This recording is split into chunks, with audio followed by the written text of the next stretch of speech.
to the fact that it has not worked and we only have it spreading. So I think the staff has done a good job to try to come up with a realistic policy given all the things that we have to work with now. Thank you. Supervisor. First of all, when it comes to weeds, 100 years ago, biological controls were called livestock. In 1880, wool and mohair was Mendocino County's largest crop. That's above timber, grapes, everything. I don't think there was a gorse problem on the coast when I was there. But so I'm just,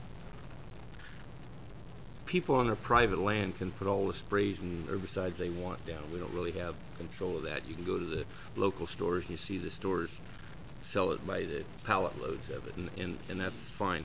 But a dozen years ago, I come out, I don't believe that pesticides or herbicides belong on public lands, and I'm not going to waver from that position now. So I understand, but the private landowner have the ability to do what they want.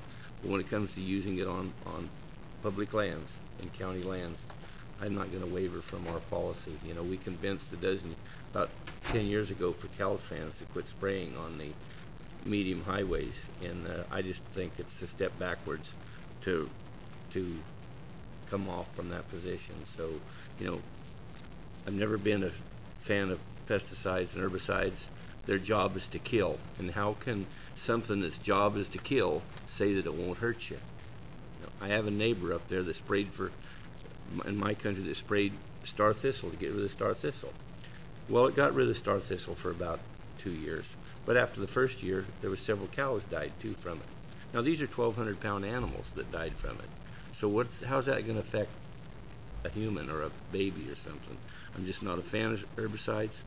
I'm not going to waver from my position. Supervisor, I appreciate your comments. I do believe one more member of the public would like to speak. Please step forward. Thank you. Good afternoon. I'm Gil Dye, and I particularly want to thank Paul for his hard work on this and the other staff members that have spent time and efforts on this. And I really appreciate the supervisor's attention to public safety and your concern. I respect that. I would address one thing in the area of public safety, particularly in the area of the landfill. And I'm not an expert on fire, and Julie has addressed our issues about really the menacing quality of this plant. These things, the fire goes to 30 feet. You can't control it. You talk to a fire expert, they can't get close enough to actually contain the fire. So you've got a plant that for every foot it spreads, it's another 25-year control issue. And it's spreading more than a foot a year. And it's spreading from the Casper solid waste position as well. So most of it's spreading from public land onto private land. So the private landowner inherits the problem, and he's not given any public resources to deal with it. So that's why Supervisor Smith was talking about the local. We're concerned enough about it as local landowners and our own safety and our homes that we want to do something about this. Addressing the issue at the landfill and the solid waste position, there's a lot of traffic goes in and out of that place. These seeds, if people carry in some brush, they're transporting it to the land site, and they're dropping seeds all along the way. And you can see a pathway of the gorse growing on the entrance and the exit to the landfill. So that's a great distribution point for the spreading of a 25-year problem across the rest of the county. The other thing that concerns me is if a fire got started up there. I mean, the worst thing that anybody could imagine environmentally and for public health and safety would be a fire at a landfill. These things, the methane starts burning from under the ground. You could have really an environmental, a total disaster up there that you wouldn't be able to put out. It'd take years, probably. And again, I'd call on other experts who maybe know about that. I see, some folks here in the public safety area that probably can address that better than I could. But there's an issue about getting to and from the landfill, an issue about getting emergency people up and down the highway if a gorse fire broke out on both sides of Highway 1 there in Jug Handle Park. You could cut off parts of the county, you wouldn't be able to get fire equipment in and out, or emergency equipment, ambulance, what have you. So the public safety issue I see, it's always a trade-off. What is the more important issue of public safety? The one that you're willing to accept, the one that you're not willing to accept.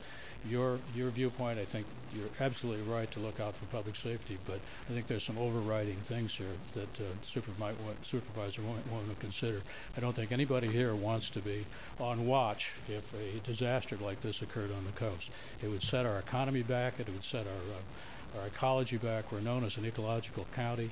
A big black spot on the coast from the gorse fire would be detrimental to everyone. Thank you very much. We appreciate all the work that's gone into this, particularly Bob. Thank you, Mr. Dye. Back to the board. Final comments? Supervisor. I think we are looking at really two issues here, and I think they're not being adequately addressed. The fire danger is obvious. All you have to do is go take a look at it, get out of your car, go over and take a look at the wood, and you get a sense of just how lethal, potentially lethal, this bush is. But those can be removed by mechanical means. And there's no question about that. There's no argument that you can go in with using the proper equipment. Those can be removed. The problem is that when you remove something at the top level, you still have the seeds, you still have the roots, so on. What I'm hearing about the dangers then, after you remove the plant, the large, dangerous, fire-prone plant, then we're going to use herbicides to control the little seedlings. Question becomes then, how many, how often, and so forth. This becomes now another dependency upon herbicides. I have no evidence here, no indication here. And I would think at this point we would have some data that would tell us just how effective herbicide control of gorse is. If there is such evidence, I'd like to see it. That's why it's about parts per million that might be used at the first application, the second and third. But this does not have a whole lot, this is not much different from the kinds of claims that have been made in other situations here in the county in the past, where herbicide use was justified on the grounds that it's the best way, the most efficient way to control a problem of one sort or another. If it were one application and we had some evidence that it did it, fine. But once we get into this particular process of utilizing herbicides to control this, we are going down a very slippery slope, because then we will be talking about star thistle on public lands. We'll be able to talk about controlling oak again in our forest lands. I don't know. But I am concerned here about the fact that the need to remove the gorse as a fire hazard is a laudable and highly desirable effort. That I can support. I'm not sure that we are not opening up a Pandora's box here with regard to the whole question of the use of herbicides here in Mendocino County. Some of us who have lived around here for a long time know there's a long tradition of a lot of noise and a lot of concern here about herbicide use on public lands, and I would and in our forest lands. But I think here the main concern I have at this juncture is I am not inclined here to be comfortable with the use of herbicides as step 2. I would suggest here that funding be made available